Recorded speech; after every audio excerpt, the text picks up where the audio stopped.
you're thinking. He did a thing about Tiger Force. He should play Eye of the Tiger. Yeah, I'm kind of sick of that song. Everything feels better when I hear this song. Everything. I finally finished off 2 figures that I thought I was going to be done days ago, guys, and it feels good. I feel turned loose. So yeah, I am the Crusty Old Pro. This is a tactical perspective kind of presentation of my Tiger Force 2-pack that I'm going to show you today. I felt a little inspired by that whole Tripwire Roadblock reveal, and you guys know, in between buying figures now, I'm just going to convert the ones I want to see. It gives me something to do. I'm retired. I'm an ex-vet. Man, it's probably best to work with my hands this way than turn to other things, right? It works out better this way. So I just wanted to slap a quick video together to show you guys this 2-pack I did and explain to you why I chose this one. I chose these 2 characters very, I would say I was careful about it, but no, I wanted to do something I have no familiarity with at all, and that was the characters that came after the mid-late 80s, even after 94, when the original run had gone. Into the 2000s, we still had Joe, just with different companies and different iterations, and I had to look down that because a little while ago, Crimson Vader called me out on something about the Python Patrol when I said that they were capped at this certain roster that they had that we've seen most of. He was like, that's not true at all, man. They had this Flak Viper, they had a Heat Viper, they had all these things. And I was like, yeah, but... And I checked the 82 to 94. I was like, where are they? I had to go past the 94 into that area I knew nothing about, right? And whether any of that's canon or not, it was fun to dip my toes in that pool and have a look around, and I got a lot of inspiration. So, as you guys know, I recently, I did my Major Blood, but I was focusing on Night Force a lot when I got started, if not my Red Devil company, but Night Force was my big one. I wanted to get some representation in there because I'm having a hard time getting reinforcements for Night Force for the Walmart online. So how did I approach Tiger Force if I know that everything's coming out? Like, I know we're going to see Lifeline at some point, probably this year or next, because there's really not that much missing off the original roster besides Lifeline, Frostbite, and Sky Striker, right? And I just can't get used to calling him Sky Striker. I just want to call him Ace, but I don't understand that name change, or Joepedia steered me wrong, guys. So let me just cut to the chase and take you down here, and you can meet my new Joe, Big Brawler and Wreckage. Yeah, these are Joe's too. There we go. So I wanted to do a couple of Joes I knew nothing about, and I went into the Wreckage one knowing I had a challenge because I didn't want him to look like the way he does in his original Tiger Force representation. And I had to read up on it, and it turns out that the whole deal with him is that they were trying to do a Sabretooth model, basically a tribute to the Marvel Comics character Sabretooth, if that read correctly. And guys, I set my glasses down, and wouldn't you know it, I just have no idea where I put them. So this could be a funny episode as I bumble my way through. Anyways, yeah, so I wanted to do Wreckage because it was a huge challenge. I couldn't let him look like Firefly. I couldn't let him look like Storm Shadow or Shockwave or Snake Eyes or, of course, Beachhead.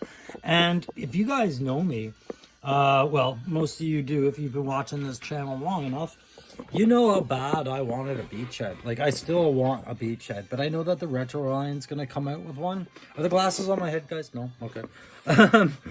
I know that the Retro one's coming out. I will get right on that and buy that. Absolutely.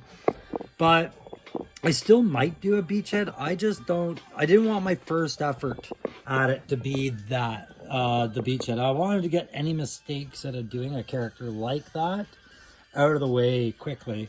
So I chose Wreckage. He seemed like a safe choice. Oh, I gotta turn the music off. And he seemed like a safe choice for a guy like me to play around with.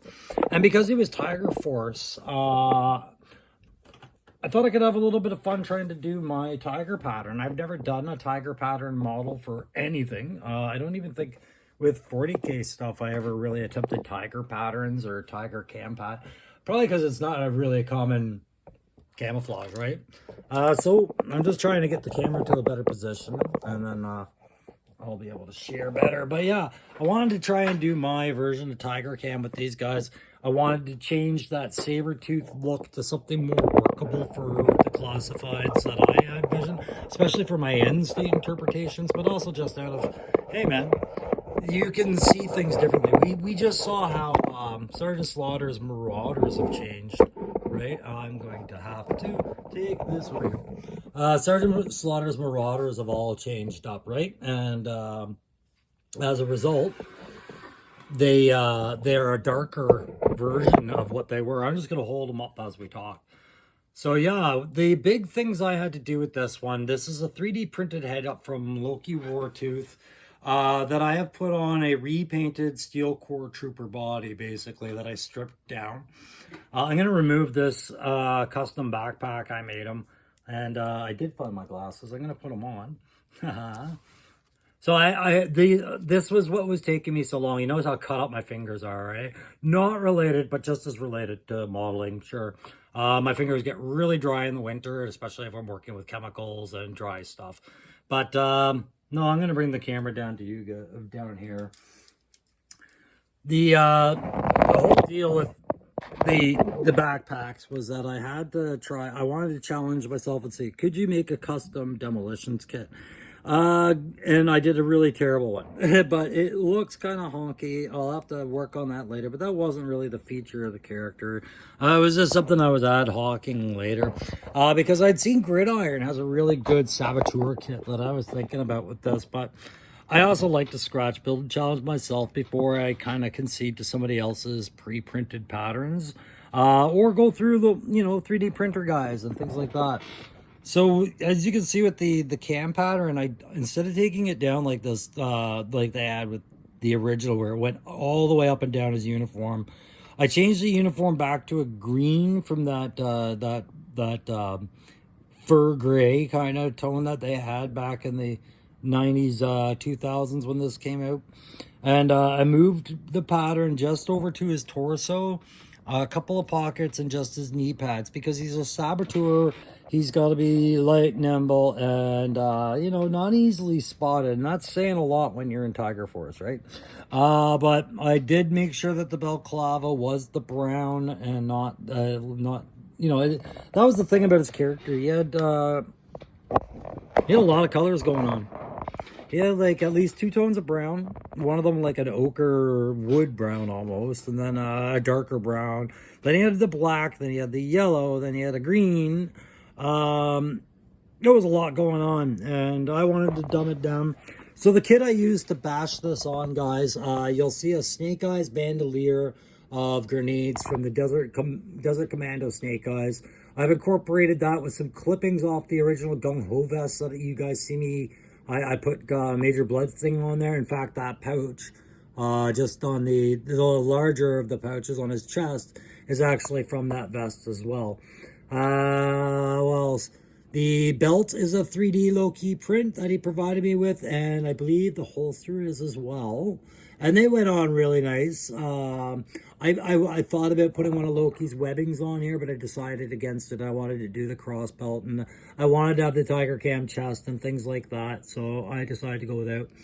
And then, yeah, that's pretty much all it was in a nutshell for this character. It was pretty much all steel core repaint at that point, which I'm not always a fan of doing the repaints because I've had to do a lot of watching the videos to find out how to deal with joints and rub.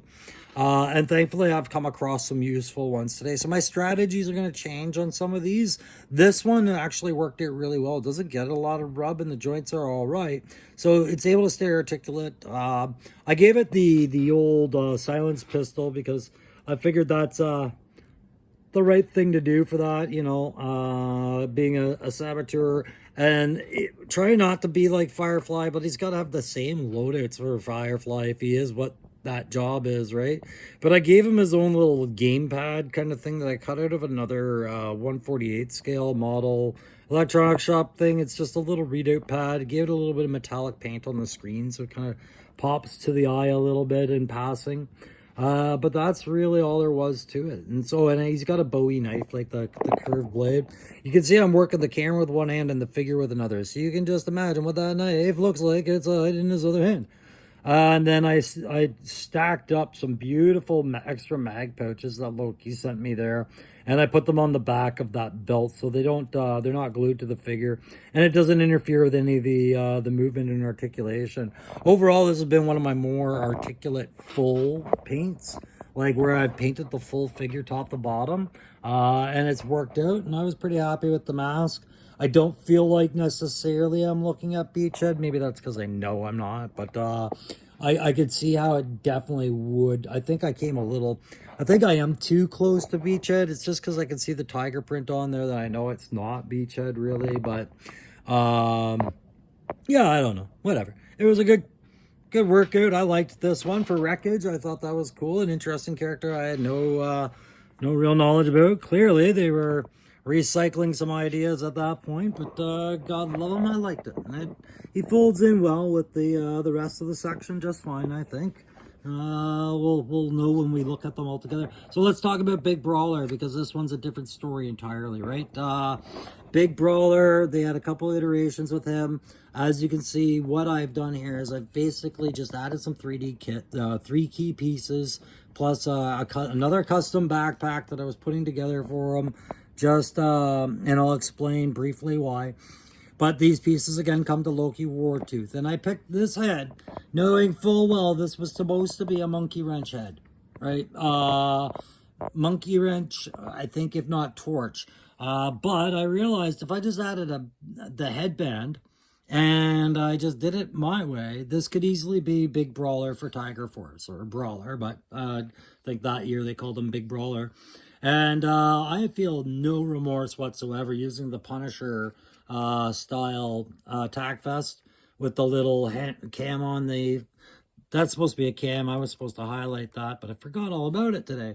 Anyways, that'll get highlighted. Little combat cam on there. But that big, like, that's, I feel no remorse for that, because how much else can I take from Marvel? I've given Marvel so much of my money since I was just a wee little kid and didn't know what boobies even felt like in my hands. I knew what Marvel was going to take from me for the rest of my life. So when I recycle their properties, zero guilt, zero remorse, but always up to respect. The thing is, that Punisher emblem occurs in the military a lot with our close protection teams, our EODs. Like, at some point, you're going to see a Punisher skull when you go to a third world country or a war zone. Somebody's got it on their vehicle, on their person, everywhere. It's synonymous. So I felt no remorse about putting it on Big Brawler. Seems like the kind of guy that would be a big fan of vests like that. And I tried to Tiger Force up just the knee pad. This is the original Gung Ho body from earlier in the line. I've just popped on a 3D head. I have popped on a vest. And I've given a new honkin' Party Buster cannon here that Loki provided me with. Look at that big old gun, eh? I have never... Yeah, that girl's the backpack. I'm going to show you the backpack. It's the poster week, but I just ad hoc'd another backpack for that. There is a little bit of Gung Ho's pieces in there. But I wanted some ammo drums because I could have put a bandolier in here, but I saw a drum system hopper on this gun. So I was like, well, no, I need spare drums to put in there. But I had to add a couple of pieces just to give it the width to accommodate the drums I was making for it, right? These things here. Because I was using pieces of another model by, I think, Tamaya. They were the right size diameter, but this, the side of the hopper was just a little short. So I did some customization, added a bore in a breech area for it, like a breech area and a cylinder to load it in. And it looks like maybe those could be fed in through the back. There, boom. You got your hopper full of ammo. All right. Yeah, the headband. I hated the old sweatband trend, but I loved seeing it on an action figure. Now that I've done it, I have no regrets. No regrets. But Loki, thanks again for that amazing, big old motherfucker of a gun there, and awesome vest. It helped me do this figure up nicely. This one was easier because all I did was just do a wash over the pants. I didn't worry about the boots. Yeah, I primed and painted the knee pad and I did the gun, but I didn't do anything to his flesh. In fact, the old gung-ho tattoo is still under there.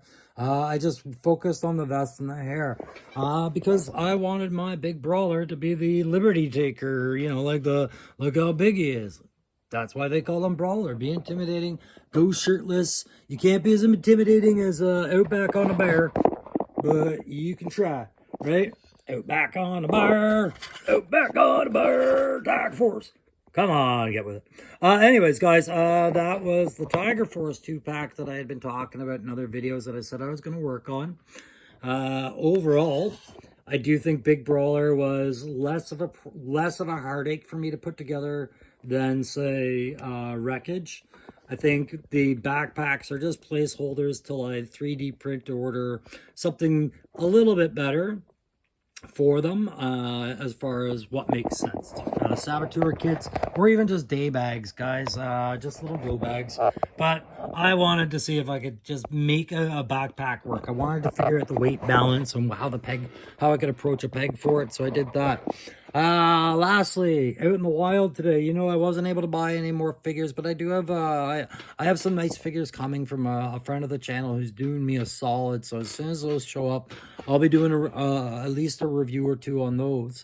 And then I'm getting ready to order from Hasbro Pulse, and I'm trying to decide if my first order is going to be Jody Craig Shooter or Snow Job or Tripwire, because they don't have range vipers. I'm surprised. Why don't they have range vipers? But out in the wild today, I did do one more pickup, and it's a familiar one, guys. I didn't find a lot of... I did find an interesting character at Value Village. I think he might have been Apex. But having watched Mythic Legions, Mythic Realms, Mythic whatever, paint tutorials and whatnot, I already busted him down and got him primed right now. A few pieces here. They suggested a Krylon 2-in-1 flat black primer with layer, and then dry brushing after. So I'm going to try that approach to some of this just to feel it out. I'm also going to try some modeling putty and clay. But I picked up another figure to play around and do a test with. And we've seen him before. Like I said, guys, I got another Rick Flag Suicide Squad at our friends at Cobalt's Corner. Just a cheap little price on that. But you guys remember when I first started doing all this, that's what my Zap is made of, right? So... in the end, I'm going to try and make them into something else that doesn't look like Zap. I'm probably most definitely going to end up replacing that head. That'll clear up some confusion. But I just wanted to share this with you guys because I got a few more figures on the go. But I don't know when the next one I present is going to be. I'm thinking possibly next week because I do have plans over the long weekend. But... I do have my version of a Lifeline on its way, and I am working on a few others that... This ain't going anywhere, guys. I'm going to keep doing this, but there you go. That's the Crusty Old Crows Tiger Force 2-pack, Big Brawler, Wreckage, Recycled Joes, 3D printed parts from Loki Wartooth, and sheer determination to learn more as he goes. Hope you guys liked the video. Don't forget to like, share, subscribe. And don't forget, I do have that 350 contest for the 350 subscribers. And we're going to throw together a custom build based off a figure you name and describe all of the rules on the entry video that I put up there. Just, you have to go through the channel, but it'll make itself clear, the 350 contest entry video. And maybe I build something for you based off what you describe, along with getting you a brand new Joe or something, and some other custom prizes. But you got to be a member, like, share, subscribe, all that other stuff. Help me grow this channel, get the algorithm up, and stay tuned for more figure conversions. And don't forget, I'm going to be pestering Aaron, the toy enhancer, to do that draw for me. It's not me picking the winner, it'll be him, more or less picking it for us and telling me what to do. And I'm going to be... maybe I'll start some drama with him. I don't know. We'll see what the year holds, guys, but I have a lot in plan. And eventually, once we get enough subscribers, we'll start doing some live, more draws, more giveaways, more fun. All right? I'll see you soon, guys. Take care.